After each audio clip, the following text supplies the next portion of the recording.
Welcome everyone. In this video, I'm going to be covering section 11.3, integral test. So in this chapter 11, in the previous two videos, we have seen 11.1 and 11.2. 11.1, section 11.1 was about sequences. Section 2 is about a series. In series, we saw geometric series, and we also saw a series, telescoping series, and we also saw some conditions when the geometric series converges, diverges, and so on. And in this section, we are going to be seeing the integral test. The integral test, suppose that f is continuous, positive, and decreasing on the interval 1 through infinity, 1 inclusive, and let a sub n equal to f at n, then the series sigma n varying from 1 through infinity a n, the infinite series, is convergent if and only if the improper integral 1 through infinity fx dx is convergent. What does it mean? 1. The improper integral 1 through infinity fx dx is convergent, then sigma n varying from 1 through infinity a n is convergent.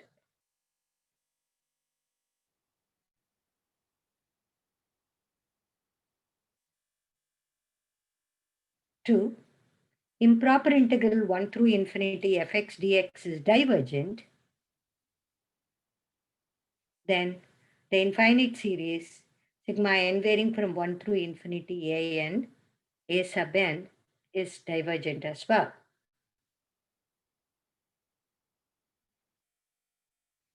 In other words, the convergence or the divergence of the series depends on the convergence or the divergence of the improper integral. Here, it doesn't say though if the improper integral converges to a value, and that's not the sum of the series. Earlier when we did partial sum, and when we also said that the series converges to wherever the partial sum has a limit, where whatever the partial sum's limit was, that was the value of the sum of the series too. In this case, if the improper integral converges, the series would be convergent. It doesn't say if the improper integral converges to a value, that doesn't mean that the series also converges to that value. It only converges. So it only tells us whether the series is convergent or divergent, depending upon the improper integral is convergent or divergent. It doesn't say where the series is converging to. When we use the integral test, it is not necessary to start the series or the integral at n equal to 1.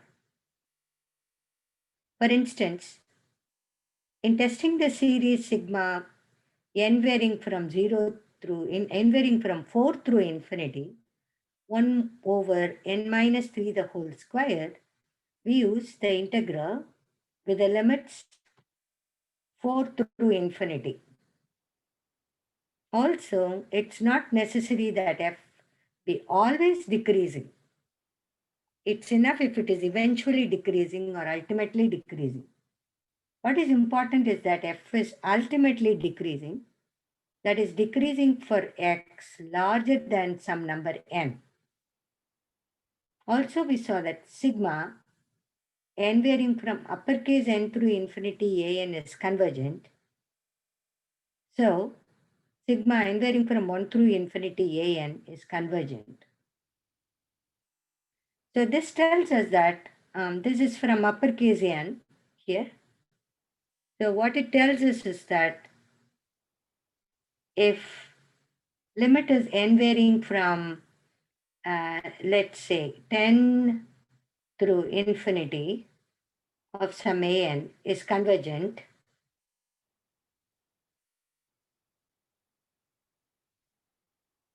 then it would also mean limit as 1 through infinity of an is convergent.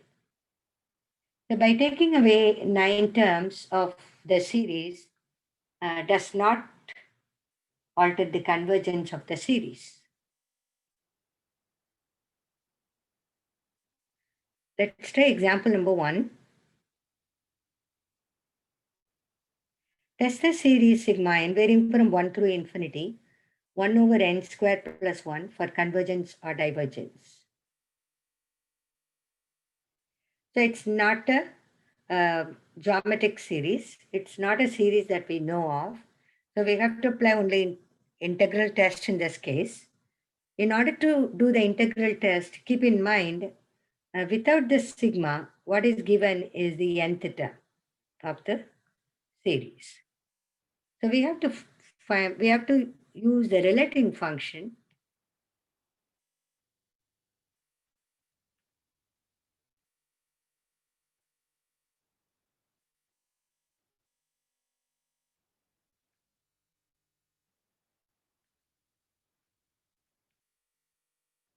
The f of x equal to 1 over x squared plus 1. So an is n. So n in an must be replaced by x.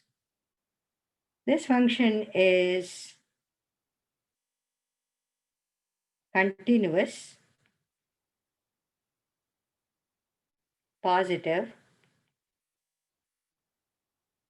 on 1 through infinity.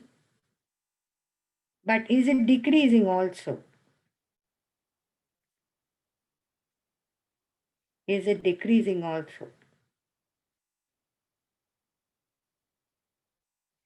We do not know that. So unless we apply a test. So it's not obviously decreasing, but we will try by decreasing test, increasing, decreasing test. So if you consider f of x to be x squared plus 1 to the power negative 1, then f prime x would be negative 1 x squared plus 1 to the power negative 2, which is automatically decreasing because the denominator is always positive, whatever be x, because it's square plus 1 and it's square is always positive. So f prime x sign depends only on the numerator, which is negative always. So f prime x is less than 0 for all x. So when we apply integral test,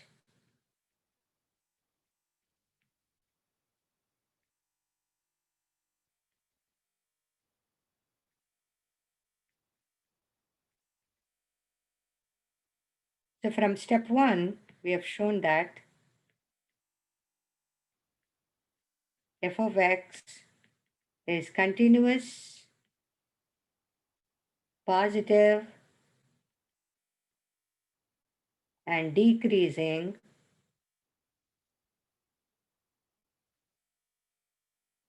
on 1 through infinity. So it automatically satisfies the requirement. So let's consider the improper integral. So let's evaluate 1 through infinity fx dx.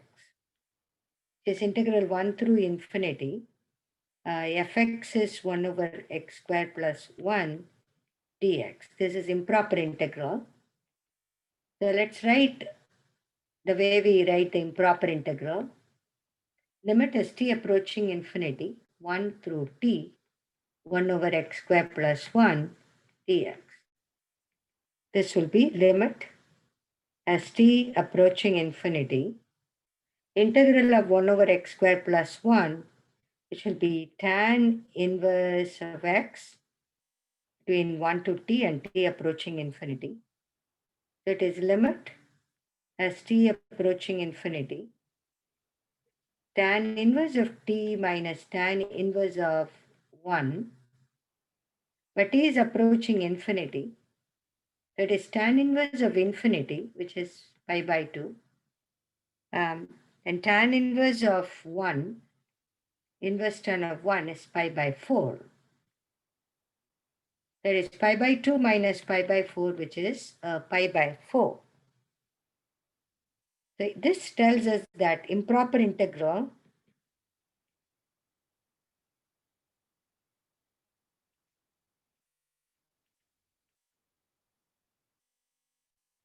one through infinity fx dx converges.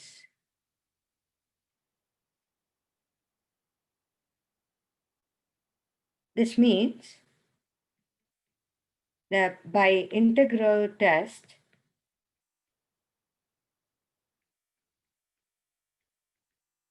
the given series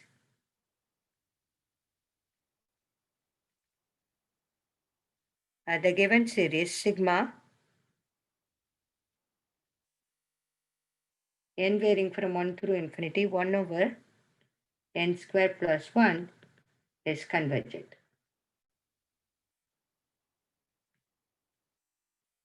We can only say by looking at the improper integrals convergence, the given series convergent or divergent, but you cannot say where it converges to. Even though improper integral evaluates to pi by 4, that's not the value of the series, the sum of the series.